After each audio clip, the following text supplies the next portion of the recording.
Hey, it's Marie Forleo, and you are watching Marie TV, the place to be to create a business and life you love. And I am so excited, I can barely contain myself, because today's guest is someone that I've admired for so long. He's impacted tens of millions of lives all around the world, and he's written an incredible new book, which we're going to talk about today.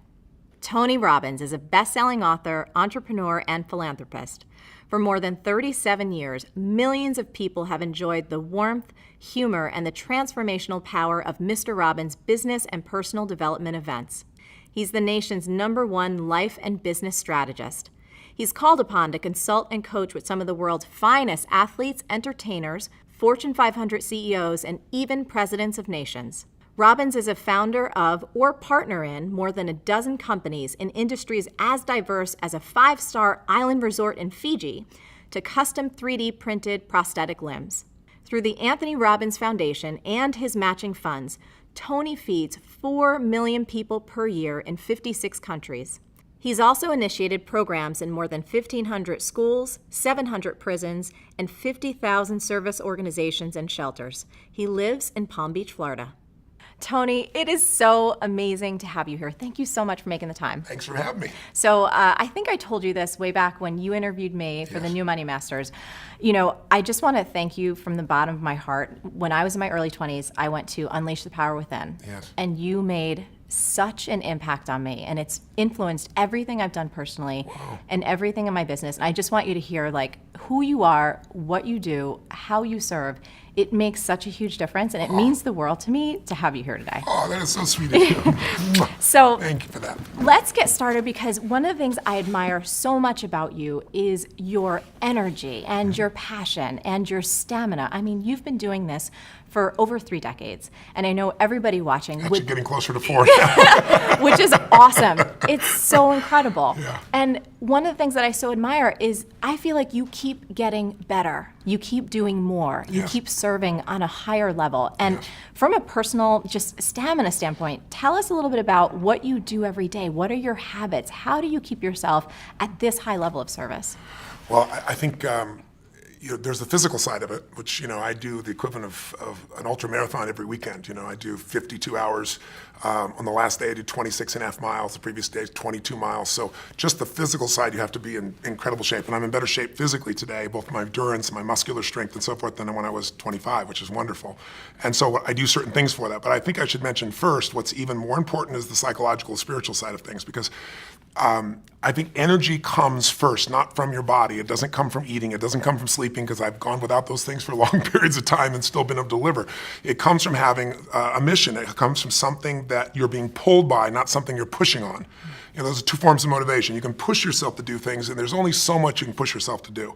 But if you're pulled, if there's something that you want to serve that's greater than yourself, there's something that excites you, if there's something that you're about, something you're made for, then there's a level of energy that most people would never dream of. And we all have that, but most of us don't connect to it and unleash it. So every day I connect and unleash that every single day. I don't hope it's going to be there, even though I know it will be, even though it's there. I don't take it for granted. And so I start out with my day by a process I do called priming. And what priming is, it's not a meditation, but it has meditative qualities. And what I do is I sit down. The first thing I do in the morning, I go and I jump in a hot tub or a hot water type of experience, and then I go to a freezing water. All my homes, I'm fortunate enough to have multiple homes, that I go, one of them I have a river I get to jump in. You've been there. Yeah. There are other places I have these cold plunges. And I do that to train my nervous system to go from 0 to 60 like that. Every muscle, every nerve in your body, every organ gets, when you hit 57-degree water, it hits. And so it's just my mental discipline. Then the second thing I do is I prime. And priming is I sit down and I do a minimum of 10 minutes, because my mindset is, if you don't have 10 minutes, you don't have a life. Right. So there's no excuse. So every day, sit down, and what do? I do 3.5 minutes where I do an explosive breathing pattern, a pattern that changes my biochemistry. And after I've done that, 30 of these intense breaths 3 times, I close my eyes, and I'm kind of in an altered state, and I focus first for 3.5 minutes on just everything in my life, at least 3 things that I'm really, truly grateful for. And I don't do that in a hokey way. I don't do it in a mental way. I step into my body and feel it, and I make sure at least one of those things is something really simple. The wind against my skin, the look on my son's eyes or daughter's eyes, something that is just very fundamental, but I really I cultivate that feeling of gratitude, of appreciation for those feelings. And I do it for 3.5 minutes. Then I do 3.5 minutes where I do this process of focusing on healing, strengthening, and serving. And I start in a circle starting with myself, and then I go through all the people in my life and associates, and I just send love to them. Again, it may sound corny, but to me, it's a part of what I'm here for, and it's a part of cultivating that energy, that healing and strength energy, and strengthening my passion, my appreciation, my insights, my capacity, my endurance. And then I do the last 3 minutes are what I call 3 to Thrive, which is what is it that I really want to make happen? And sometimes I do that over what I'm going to do for the next 6 months or month, and sometimes it's today. I shake it up. But I see and feel and own that those things are done. And that starts, pretty much my day between those 2 items. And, then I have my workouts and things that I do of that nature. Yeah. And how about eating wise? Has that changed for you a lot over the years? It's pretty simplistic. I'm very simple. I eat a salad and I have some protein. I have fish, or I'll have turkey bacon. I don't eat red meat or chicken, but those are the things that I have usually in the morning, and my afternoon, evening meals are pretty simple as well. But before I met my wife, Sage, she's been the greatest gift of my life. When we first met, she's a phlebotomist and a nutritionist and acupuncturist, so I thought this is going to be the easiest thing in the world. And I'll never forget, we went on this date and she had a wheatgrass juice, and I was like, wow, this is going to be so easy, man. This is awesome. And then she ordered a hot fudge sundae, and I was like, what in the hell are you doing? And she goes, eating, you bastard. I should give some term around bastard that I was like too rules driven. And so she had this whole thing, you zig and then you zag. So I do that with her now. I do enjoy other aspects of life, but when I first met her, I noticed she zigged a lot more than she zagged, or the other way around, I don't know which one it was, but it's been a nice balance in my life. So I enjoy food and things of that nature, but I use food mostly as fuel because life gives me so much juice. I'm not looking to get it out of food usually. And how about, because I know for me, my mind can go and I have so much excitement and so much passion that at night, sometimes winding down. Do you have a wind down process? My wife would say no. I say yes, she would say no. My wife loves sleep. Yeah. My wife can sleep 8 hours. It's the most beautiful thing in the world. To me, it's like sleep when you die. So that was one of the first things in our relationship that was a bit challenging, because I'd want to get up and just go. I'll never forget, we were in Fiji, and it's like, even there, we're supposed to be on vacation, it's our home. I'd jump up at 6 in the morning, and she's like, where the hell are you going? I'm going to start my day, run up the mountain, do it. She goes, get in bed, I'll show you how to start your day. It's like, okay, now that's a better way to start my day. Totally. But now what I've done is I get in bed with her, because she's a lady. If you get up in the middle of the night, where are you going? China. Where do you think I'm going? It's 3 in the morning. I'm going to the bathroom, So I've learned to get my work done in bed beside her, and then she goes to sleep. But I watch silly movies. I watch things to let my brain disappear. Reading does not slow me down, because then I start incorporating and using it. My mind goes crazy. I'm underlining everything. But I'll watch cartoon type movies like Family Guy or something to knock my brain out, quite frankly. Or I'll watch some silly series, I don't know. I'm thinking of now the different ones. What is it? Revenge or something of that nature. Something that my brain can just truly let go, and that's how I do it for the most part. Awesome. So, you've worked with presidents. You worked with people like Serena Williams and, one of the greatest investors in the world, Paul Tudor Jones. When you're called in to work with these incredible folks, how do you start to prepare yourself? What are the questions that you ask to start to go in to serve at that level?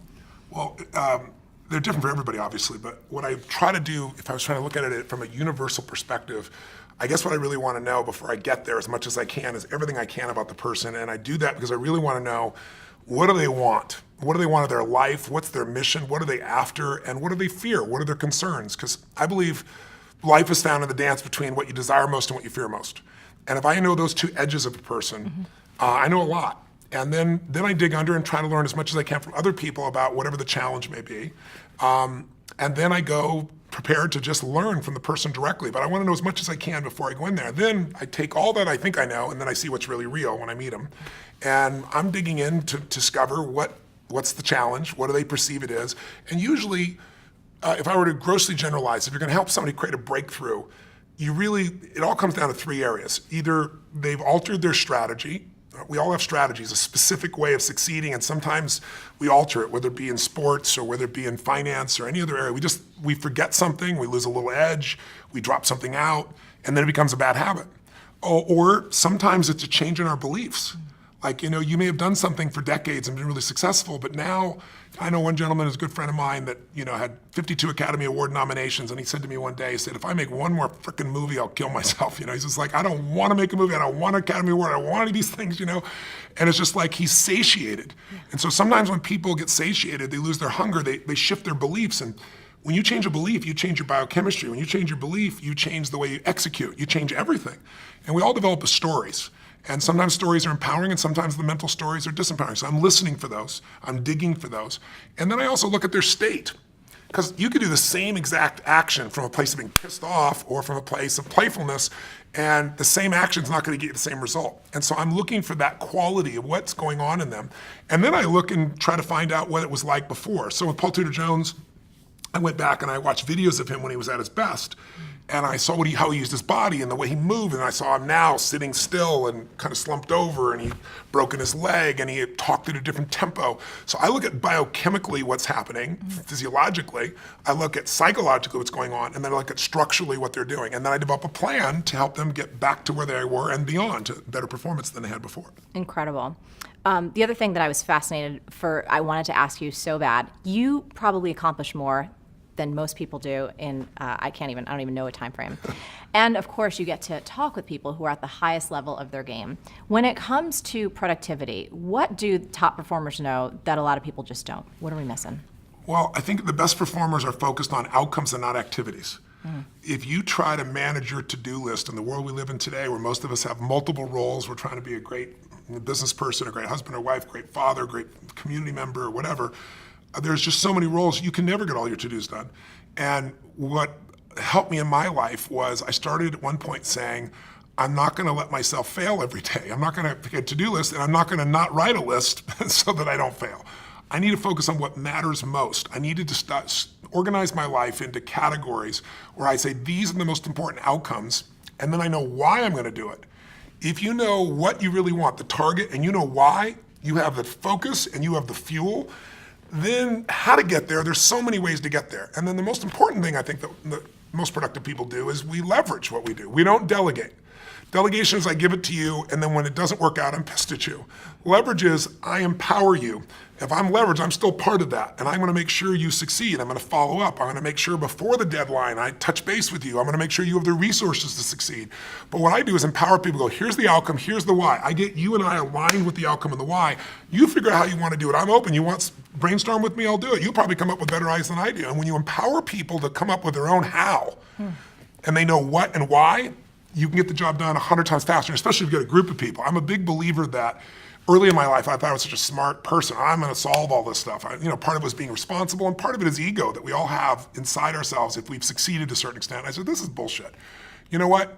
Instead of one person solving 12 problems, I want 12 people to solve one problem. And I developed that practice, and I began to find that people that many people thought weren't going to contribute had insights nobody else had. I really got it from Steve Wynn. Steve Wynn's a dear friend of mine, and he's rebuilt Las Vegas, one of those brilliant men I know, multi-billionaire. And Steve really learns the most from the bellmen, from the people that would never make it into the C-suite. He learns what customers are feeling, what they're experiencing, how to have an impact, what needs to be changed, because these people are on the front lines. So I'm a big believer that you need leverage. And if you're just starting out in business, I know a lot of people that will probably watching your shows are watching you because you're a successful businesswoman who's built your own entrepreneurship. You've done so many great things.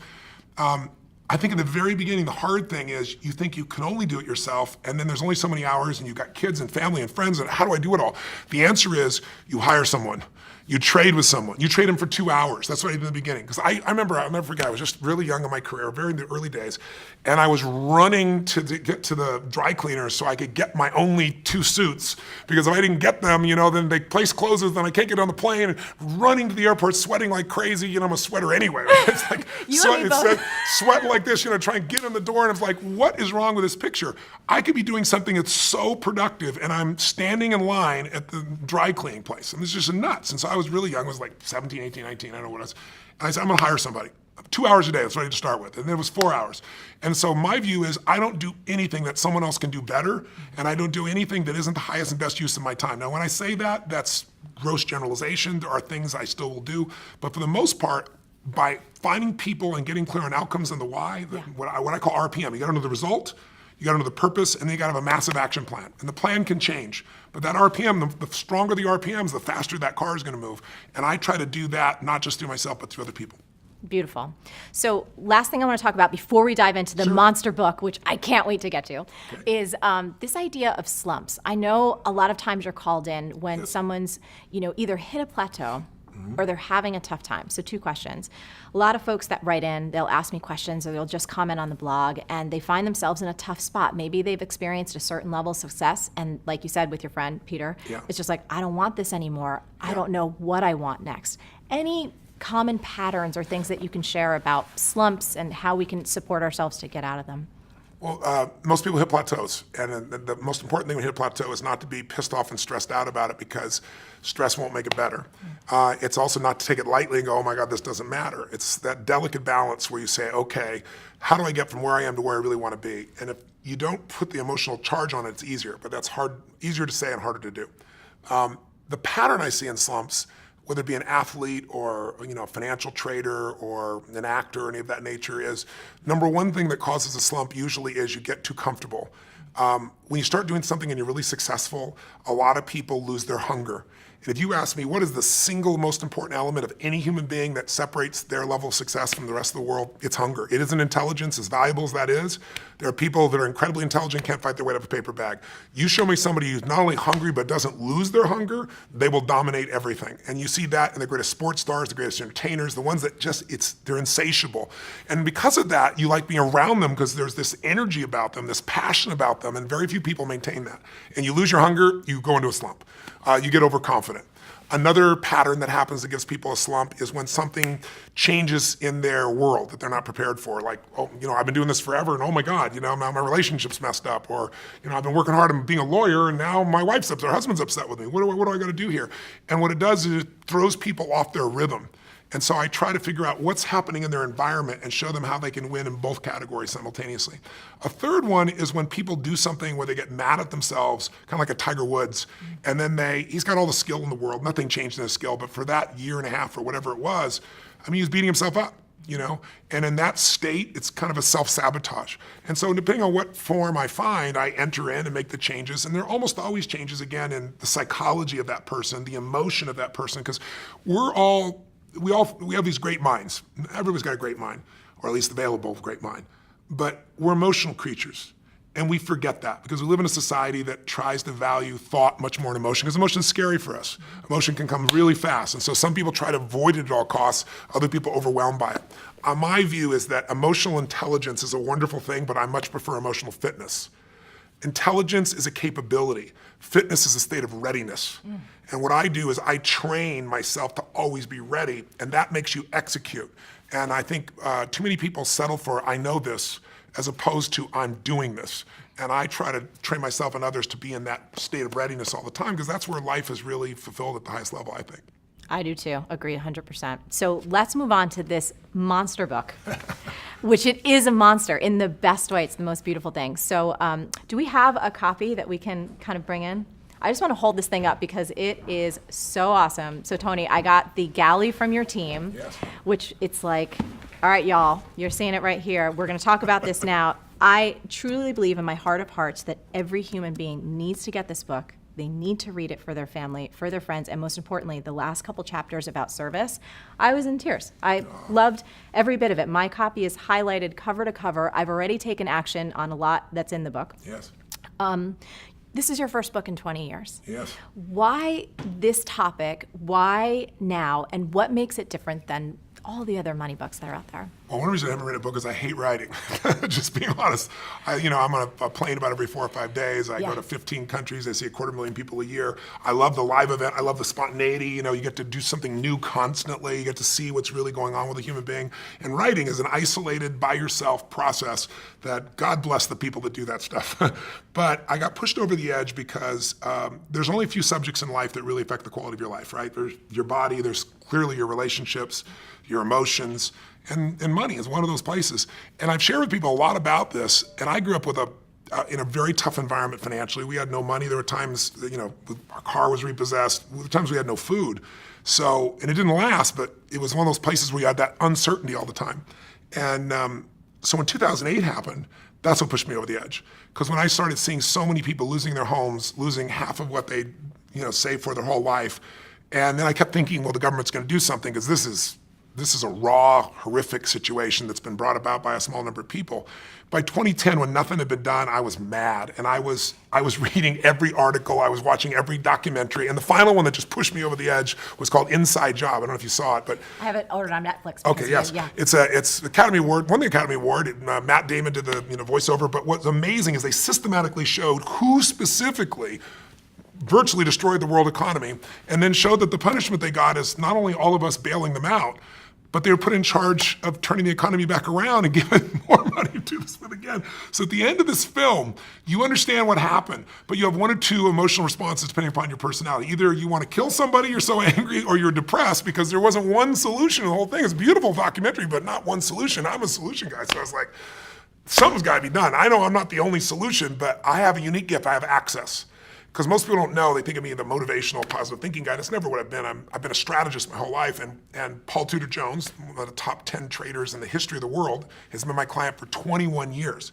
Literally every single day, he emails me, I measure him a variety of things, I see him face to face. I've been with him side by side when the tech crash in 2000, in 9/11, when he went through the subprime crisis, 2008, the fall in gold, and he's made money every single year for 21 years. And even beyond me, his firm has made money for 28 years. So it isn't just me, it's Paul. And I've learned from him so much over those decades. And I just thought, if I didn't just interview him, what if I interviewed 50 of the most brilliant financial minds that in the history of the world that are alive today? Let me interview them. Let me find out, can the average person really still win? And if so, how? Let me get, not some talking head on television telling you the same BS about go put your money in some 12% per annum mutual fund that's never existed for 10, 15 years, but the truth. And so I began this 4-year journey, and I was blown away. My average interview was scheduled for 45 minutes. They went 3 hours, some of them 3.5 hours, 4 hours. And people became incredibly generous in what they shared. And they shared things that they've never shared before. And I put them into a 7-step process so that whether you're a millennial that just got out of college and got a bunch of college debt saying, how will I ever get around this? I'll show you how to get financially free. You're a baby boomer and you lost a bunch of money in 2008 and you didn't get back in the market. I'll show you what you can do. You're a very sophisticated investor and you want to know what Ray Dalio does that it's never been revealed about. I'll show you what he does. And so I'm real proud of it. And you've seen the level of endorsement I have from the highest level of people in finance on the earth is pretty extraordinary. It's because it's really their work. It's not mine. I had so much fun reading it, and honestly, I was intimidated by a 600-plus book because I knew we were doing this interview, and I prepare as much as I humanly. I'm like, all right, I'm going to speed read, but digest everything. Yes. And one of the things in the beginning, when you start breaking down the myths, yes, I just kept getting sicker and sicker and sicker with how much the general public, how much people don't know and how they're taking advantage of. So I wanted to ask you, was there one in particular that just totally pissed you off? There was a ton. I know there's 9 myths in the book. I put the 9 most abusive ones in there. I mean, they're there. Here's what I'd say. I want to mention one of the myths, though, to start with. Yeah. Not a myth, but a step. I want everybody who's watching to remember one thing. The biggest myth you have, not the one that's been sold to you, that hurts you is the average person thinks finance is so complex because, frankly, the industry tries to make it sound complex. They use words that you don't know, so you don't know what to do. What does this mean? And so what happens is we just give them our money and say, deal with it, and we don't realize that system has been set up. It's not an evil system. It's set up by corporations that are looking to maximize profit for those corporations. They're not looking out for the investor because this investor is second, and we think we're first, and we're not. So the first piece is you got to know that you can't wait till you have a ton of money to start investing and think, I'm not an investor. What you got to do is say, rather than my Apple phone, let me own Apple stock. Let me own a piece of all the best companies, not just Apple. I've got to become an owner or I'll always be in scarcity.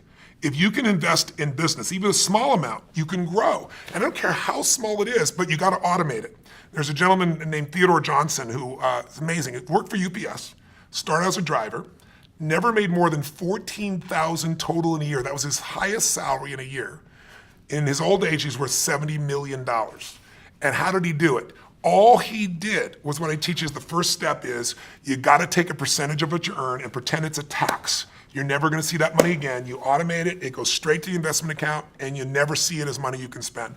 He did that with 20%. He said, I can't save 5.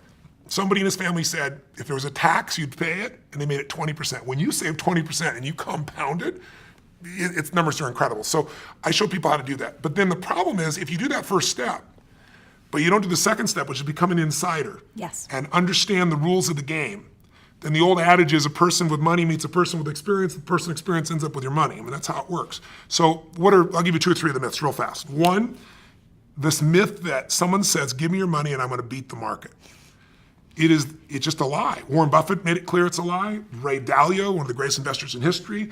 David Swenson, who has taken Yale's money, $1 billion, and converted it to $24 billion in 2 decades, the greatest institutional investor in the world. They've all said it. Warren Buffett flat out said today, he said, listen, in my will, 90% of my money, all that money does not go with any mutual fund, it goes straight into the index. What the index is you get a piece of all the largest companies in the world, but it costs almost nothing to get in. Because over any 10-year period of time, 96% of mutual funds will not even match the market. Now you're paying for a mutual fund. What this means is you hire someone because you say, I have a family, I have a business, I have a life. I'm not an investor. I'm going to hire someone who's a professional. It makes sense. They would do better than me. Unfortunately, that's wrong. Because what happens is 4% of them will beat the market, but it's not the same 4%. Mm-hmm. So your chances of finding the right one, have you ever played blackjack? Yes. So if you play blackjack, everybody knows you play for 21. If you go above 21, you're gone. If you get 2 face cards and they're sitting in front of you and you got a 20 out of 21, and you got the chance to stay or say hit me, if you hit you, there's only one card that'll get you to the other. It's an ace. If your inner idiot says hit me, you have an 8% chance of winning. You have a 4% chance of finding the right mutual fund. It's not going to happen. So what happens for people is they think they've been sold we're going to do better, and they might for a year or two. But what matters, you live off the long term. You don't live off the year or two, and they just don't do it. Warren Buffett has a bet right now with Protege Partners, which is a group that does hedge funds, and he said, you can pick 5 hedge funds. You can mold the best of them together. I'm going to own the market, which costs me next to nothing. You're going to get the hedge funds, which cost a lot. 10-year bet, who's going to win? Put up $1 million. Right now, they're 6 years into it. Warren Buffett's at 42%, they're at 12%, right? Wow. Just crazy. So the second thing is, after getting terrible performance, people say, well, fees don't really matter, or they'll tell you it's only 1%. And I ask people all the time, how much are you paying? And they go, I don't know, or they'll say 1%. 1% is called the expense ratio. That's like the edge of the sticker price. If you read that 50-page prospectus in your mutual fund, even one of them has 50 pages, which you won't, you'd have a hard time with a PhD figuring it out. In fact, there's a man named Hilton Smith, I quote in the book, who spent 2 weeks, he's got a doctorate as an economist, took him 2 weeks to go through them all and figure out there are 17 different fees. And Forbes says the average fee is 3.12. Now, if you're watching right now, I'm sure I've lost your brain with all these numbers, so let me make it real for you. 1% versus 3%, big difference. Huge. Right? Here's the difference. Just like you grow by compounding like Theodore Johnson did, your fees also compound.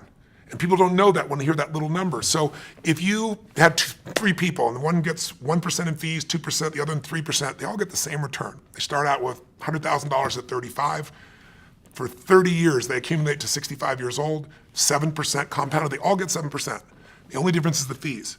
And when they go to retire, the person at 1% in fees is going to have $574,000. $100,000 to 574, not a bad. If they added not another dime, pretty amazing. The person at 3% in fees will have $224,000. 77% less money. If you want to win a race and you have a 100-pound jockey on the back of your horse, or you want a 300-pound jockey on the back of your horse, fees at 3% are that. If I said to you, here's a deal, let's do an investment, and here's how I want it to work. You give me the money, you put up all the money, you put up all the risk, I'll put up no money, I'll put up no risk. If you lose, I win, and if you win, I win. And if you win, over the life of the time, I'll get 60% of what you earn. You'd say, I'll never do that in a million years. That's a mutual fund with 3%. It's one of the only industries on earth where they've confused this enough that we don't understand we're overpaying by thousands of percent. You could own the stock market, the S&P 500. You can own a piece of all 500 big companies through like the Vanguard 500. Mm-hmm. And you get the best of all the business, Apple, Exxon, all these companies. And it costs you 0.17. That means less than 0.2%. If you went to a normal mutual fund, you might own the same companies for 3.17. That's like buying a Honda Accord for $20,000 or $350,000 for the same car.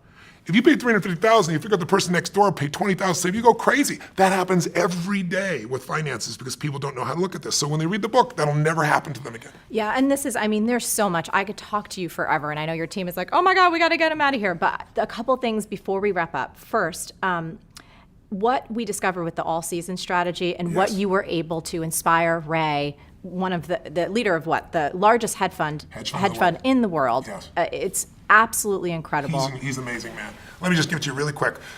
Ray Dalio is his name. Ray heads Bridgewater, which is the largest hedge fund in the world. A hedge fund is where wealthy people often put their money because they can bet up on the market or down and be able to do a lot of things as a hedge fund. And a large hedge fund, a good sized one, might be 15 billion, Ray's 160 billion, so he's 10 times the size. To give money to Ray 10 years ago, you had to have a $5 billion net worth and a minimum of $100 million on the first day, or he wouldn't even talk to you. That was 10 years ago. Now, no matter how much money you have, he won't do it because he manages money for China, for countries, for giant pension funds.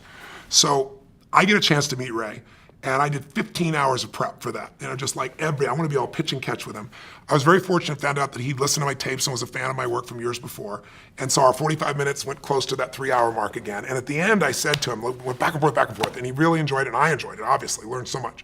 I said, Ray, I asked this to all these people, if you could never give any of your money to your children, and all you could give them was be a strategy, a plan, a portfolio that they could not only succeed with, but they wouldn't have all that ups and downs that make people get out of the market and lose.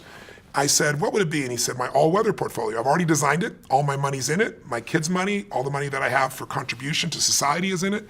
And he said, because I know I'm not going to be here forever, and I need something that's going to work in any market. And he said, I've worked it all the way back to 1925. I've tested it, and it makes money. And he said, I did it for myself for years, and now I do it for my clients. I said, explain it to me. So he explained it to me, and I'd done my homework. I knew a lot about it already. But at the end, I said, okay, Ray, you've really explained this. Brilliant.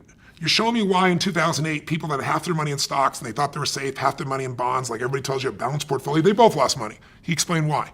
He explained how you could avoid that. But I said, Ray, you told me everything but the percentages. So it's like, bake this perfect chocolate cake. And he says, bring some chocolate, bring some sugar, use some dairy products, but you're not telling me the amounts. I said, he goes, Tony, that's my secret sauce. And they give me the whole 5 billion, 100 million. I go, I know, but you said you haven't taken money in 10 years. You're not going to take any money. The average person can't do it on their own. Help the average guy out. And I was teasing him, pushing him. And he goes, well, it's complex. I said, but I'll simplify it. He goes, well, there's leverage. I said, design one without leverage. The average person can do 15 minutes a year. And he goes, well, it wouldn't be perfect. I said, your idea of not perfect will be better than anybody else on earth. Totally. So he sits there and he starts scratching this thing out for me. And I'm like feeling this vibration in my body. It was just incredible. At the end, it was incredibly generous. We went and tested it, back tested it. So it means you compare it year by year what it did. In reality, not hoping what it do, but back testing something for a year or 2 years or 5 years, one thing. We back tested it 75 years, the worst and the most volatile times in our history. And interestingly enough, it's right, 85% of the time it made money. And the few times it didn't, the average loss was 1.6%. The largest loss in 75 years was less than 4%, minus 3.5. And that was 2008 when the market from top to bottom was down 51%. And that's the most of the loss in 75 years, and the average return is just under 10%. And this is something, a bunch of my friends were like, bake this into a business, dude. This is like incredible.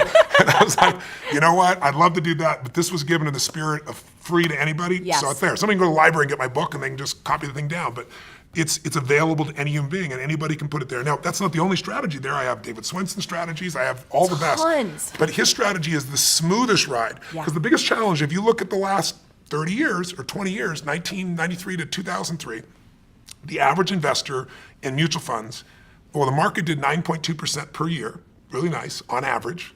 The average mutual fund investor did 2.5%, and that's before taxes. You're going to double your money every 36 years doing something like that. It's just, it's not going to happen. You get killed. Okay, as we wrap, so you're not earning a dime off of this book. No. So tell us all about your passion for making a difference and what happens each and every time someone purchases a copy of this incredible thing, which everyone needs to get. I'm really proud. I didn't start out to do that, quite frankly, but I was writing the book, and as I mentioned, when I was a kid, we had a Thanksgiving, no money and no food, and somebody came to the door, knocked on the door, and delivered this food, and it was life-changing for me because it wasn't the food, it was that my father had always said, nobody cares about anybody else. He built that belief system into us, and I saw that strangers really care. And so I swore someday I'd do something to give back. So when I was 17, I fed 2 families, and the next year, 4 families, the next 8. I didn't tell anybody, but after the 3rd, 4th year, I was like, I could use some help. So I got my friends involved, and then my companies, and then it built to 1 million people, and then 2 million people. In the last 4 or 5 years, I've been matching the 2 million my foundation does personally with another 2 million, so we feed 4 million people a year. But while I was writing this, Congress last year passed a new budget that nobody seemed to pay attention to, where they cut food stamps. They don't call it food stamps anymore, but it's food stamps, by $8.7 billion. It basically eliminated 2 million people from having food. And so I work with all these nonprofit organizations that are already struggling.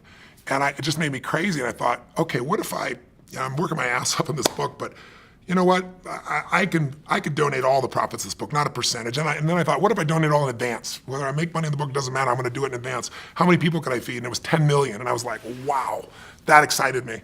And it just grew a life of its own. As time went by, I started thinking, how could I really get people's attention about it? And so I finally decided that I'm going to feed 50 million. I'm writing the check actually next week. Personally, I'm going to feed 50 million people up front. And in addition to that, I'm working with Feeding America. They're the best hunger relief organization in the United States. And they're going to partner with me to get matching funds so we can feed 100 million people. And it's just exciting. I've fed 42 million people in my life. I'm going to feed more people this year. And so for anybody who gets a book, if I sell 1 million books, 50 meals for every person that's there. If I sell 100 books, it'll be 500,000 meals for that's there. But it doesn't matter. I've done it up front. And I'm not doing it because I'm a good guy. I'm just paying it forward. People forget what a little bit of caring can do for, to inspire or to move somebody. And I don't even know to this day who fed my family that day. But if they're out there, if they're still alive, I hope they see and hear the story and know what's going on. My guess is they passed because I've shared the story many times and no one's volunteered to share what it is. But that person made a giant difference. It wasn't just feeding, it was caring. And that's what I think changes people's lives. I think that's the thing that I so admire about you. I've been to so many of your events. I will continue to be a supporter, a fan, a friend. Thank you. I think you're one of the most incredible human beings in the world, and your heart and your soul shows through in everything that you do. Thank you. Thank you You're very sweet. so much for being here. And for everybody, you have got to get your hands on this book. We're going to have links below. We're going to be tweeting and sharing about it. It will change your life, the life of your family. And like I said at the end, there's a beautiful piece about why it's so important for all of us to make a difference. Tony, thank you so much. I love you. I think you're It's so great. beautiful to see you again. Thank you. Thank you. Now, Tony and I would love to hear from you. What's the single biggest insight that you're taking away from today's episode? And more importantly, what's the biggest action you're going to take as a result of all of this goodness? Now, as always, the best conversations happen after the episode over at marieforleo.com, so go there and leave a comment now. Did you like this video? If so, subscribe to our channel, and I would be so appreciative, especially for this one, if you shared it with all your friends. And if you want even more awesome resources to create a business and life that you love, plus some personal insights from me that I only get to talk about in email, come on over to marieforleo.com and make sure you sign up for email updates. Stay on your game and keep going for your dreams, because the world really needs that special gift that only you have. Thank you so much for watching, and I'll catch you next time on Marie TV. Can I get a what? Whoop, whoop. You're getting Thank you, thumbs up. sweetheart. I appreciate that. I'm starting to feel better about myself already.